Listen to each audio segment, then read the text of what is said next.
आज हम लोग यहाँ पर पहले श्री गणेश और बाद में देवी की पूजा करने के लिए एकत्रित हुए हैं। श्री गणेश को इस महाराष्ट्र में विशेषता बहुत माना जाता है। यहाँ पर स्वयंभू अष्टविनायक है। अब लोग ये भी कह सकते हैं कि गणेश नाम की कोई चीज़ नहीं थी, और ये भी कह सकते हैं कि ये स्वयंभू अष्टविनायक नहीं है।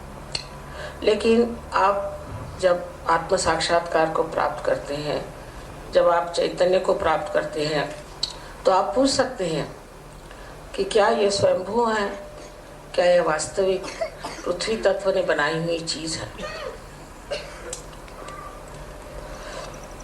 गणेश के अनेक चमत्कार सहयोग में हुए, विशेष करके एक तो हमारे फोटोग्राफ्स है, अगर आप उन्हें देख लीजिए तो आप हैरान हो जाइएगा किस तरह से उन्होंने अपने दर्शन दिए हुए हैं।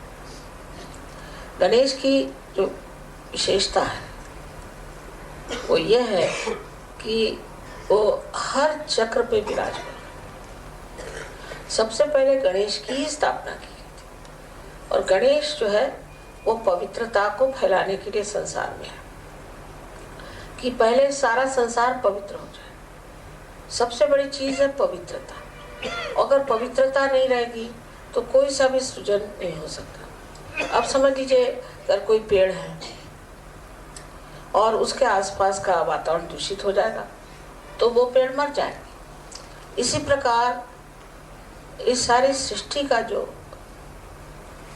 वातावरण है उसे पूर्णतया शुद्ध करने के लिए ही श्री गणेश की स्थापना की गई। आजकल के इस वातावरण में लोग समझ नहीं सकते हैं कि पवित्रता चीज क्या है और पवित्रता का अर्थ क्या है। यही गणेश आगे जा करके आपके आज्ञा चक्र पे ईसा मसीह के रूप से प्रकट हुए थे। इसलिए ईसा मसीह ने भी सबसे ज़्यादा पवित्रता का महत्व होता है कि आपकी आंखें तक पवित्र होनी चाहिए, क्योंकि आज्ञा चक्र पे है। आंखों में तक आपकी पवित्रता होनी चाहिए। अगर आपकी आंखों में पवित्रता नहीं है तो फिर आप किसी तरह से भी पवित्र नहीं माने जाएंगे। लेकिन इसका ये मतलब नहीं कि आप अपने को कहें कि हम ये खराबी है, हमें वो खराबी है। किंतु श्री गणेश को अगर हम मानते हैं, उनकी हम पूजा करते हैं, तो उनके गुण भी हमारे अंदर आने चाहिए। तो पहला तो उनका गुण है कि पवित्रता। अब इस पवित्रता को हम किस तरह से पा सकते हैं? कहने से नहीं हो सकता। किसी आदमी से कहा जाए तुम पवित्र हो जाओ तो नहीं हो सकता। गंगा जल से नहाने से भी मनुष्य पवित्र हो, ऐसी बात नहीं। तो ये पवित्रता आने के लिए क्या करना चाहिए? इसके लिए आपके कुंडलिनी का पहले जागरण होना चाहिए। जब जागरण हो जाएगा तभी समझ लेना चाहिए कि धीरे धीरे ये जो कुंडलिनी है ये सब चक्रों को स्वच्छ कर देगी। लेकिन वहां पर भी श्री गणेश जी का कार्य है, क्योंकि ये चैतन्य है, और वो चैतन्य स्वरूप श्री गणेश आपके हर चक्र को भी साफ करते रहते हैं। और अंत में जाकर के सहस्त्रार पर भी श्री गणेश आप जानते हैं कि सदाशिव के गोद में बैठे। ये जो भी चीजें हम लोगों को लगती हैं कि पौराणिक है, मैथोलॉजिकल है, ये सब की सत्यता सहयोग भी आप प्राप्त कर सकते हैं। पहले आपको केवल सत्य को प्राप्त करना चाहिए, एब्सोल्यूट ट्रूथ। उसके बाद आप कोई भी सवाल पूछें, उसका जवाब सही माने में आपके उंगलियों के ऊपर आ जाएगा। आप इसे जानेंगे कि सत्य क्या है। किसी भी चीज को कह देने से कि असत्य है, वो चीज असत्य नहीं होती। उसकी खोजबीन कर लीजिए। ये गहरी चीजें हैं, और श्री गणेश का कार्य तो अत्यंत अत्यंत गहरा है, और वो एक चिर बालक है। उनमें जो अबोधिता है, इनोसेंस है, वो एक चिर बालक है। वो बालक स्वरूप है। क्राइस्ट ने कहा है कि if you have to enter into the kingdom of God you have to become like children. इसका मतलब बच्चों में जो निश्चल स्वभाव होता है वो हमारे अंदर आना चाहिए। लेकिन वो जबरदस्ती करने से या कुछ रोज की अभ्यास करने से नहीं जाएगा। अगर आप जबरदस्ती करेंगे तो आपका अहंकार बढ़ जाएगा। अगर आप ये कहेंगे कि हम बड़े पापी हैं, हमने बड़े पाप किए, हम बड़े खराब हैं, तो आपका प्रति अहंकार बढ़ जाएगा। दोनों तरह से ये गलत बात है। तो इसके लिए करना क्या चाहिए? करना ऐसा चाहिए कि अपनी कुंडली का जागरण पहले करें। कुंडली के जागरण से आप दूसरे आयाम में, दूसरे डायमेंशन में उतरते हैं। दूसरे डायमेंशन में उतरते साथ धीरे धीरे अंदर से ही ये स्वच्छता होती रहती है। ये अनादिकाल से कुंडलिनी आपके अंदर स्थित है और ये उसी समय का इंतजार है, उसी के लिए बैठी हुई है कि जिस वक्त आपको ऐसी व्यक्ति मिल जाए जो आपकी कुंडली का जागरण कर सके, क्योंकि ये आपकी माँ है और आपकी अपनी वैयक्तिक माँ है। वो आपके बारे में सब कुछ जानती है और जिस प्रकार आपकी माँ ने आपको जन्म देते वक्त सब तकलीफें खुद उठाई, वो कुंडलिनी ही सारी तकलीफें उठा देती है और आप इस आत्म साक्षात्कार को प्राप्त होते हैं।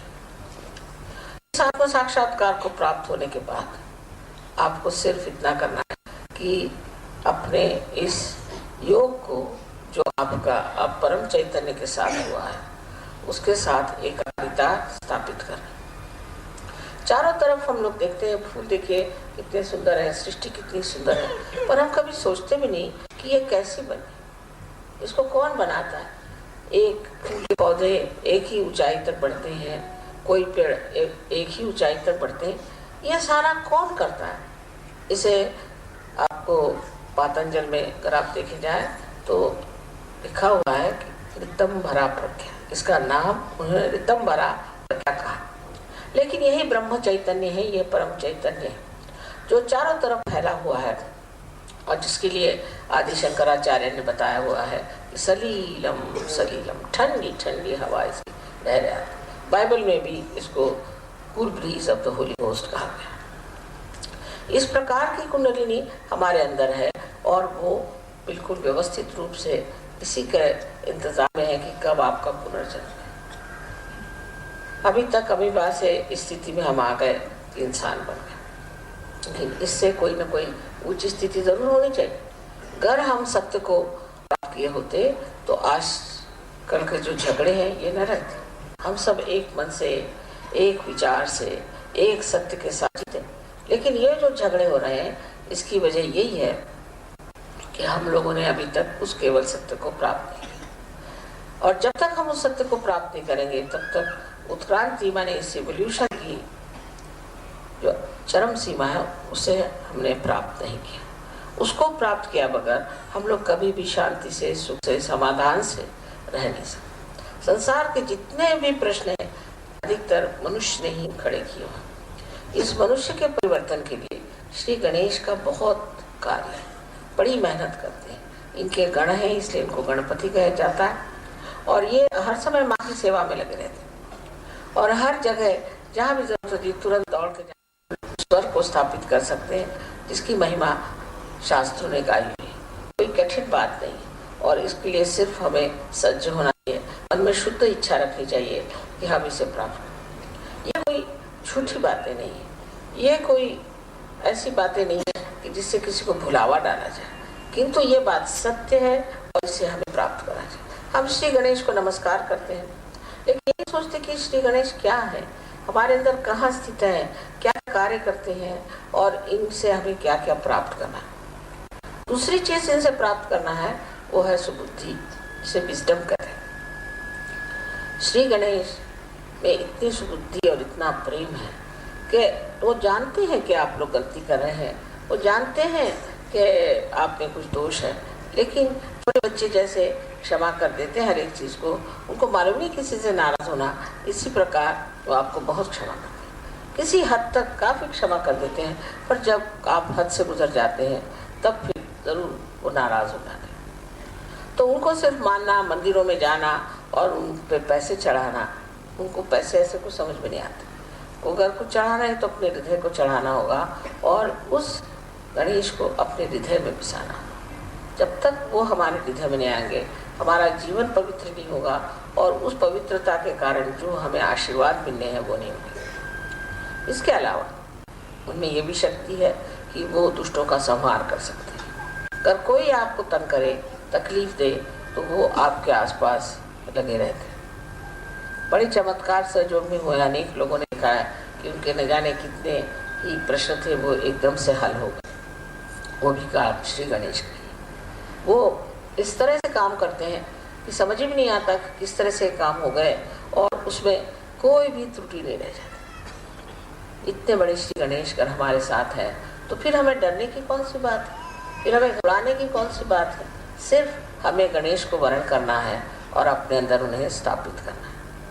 ये चीज़ कितना भी समझाने से नहीं होगी, ये तो जब आप महसूस करेंगे इसको, उसके बारे में जब बोध होगा आपको, तब आप समझेंगे कि श्री गणेश कितने महत्वपूर्ण है।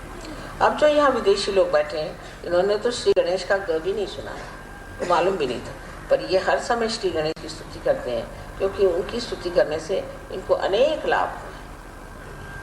और आप लोग भी जहाँ यहाँ जो लोग आए हैं, सब आप आत्म साक्षात्कार को प्राप्त हो और उस श्री गणेश को रथ हो, जिसकी आज पूजा होने वाली है।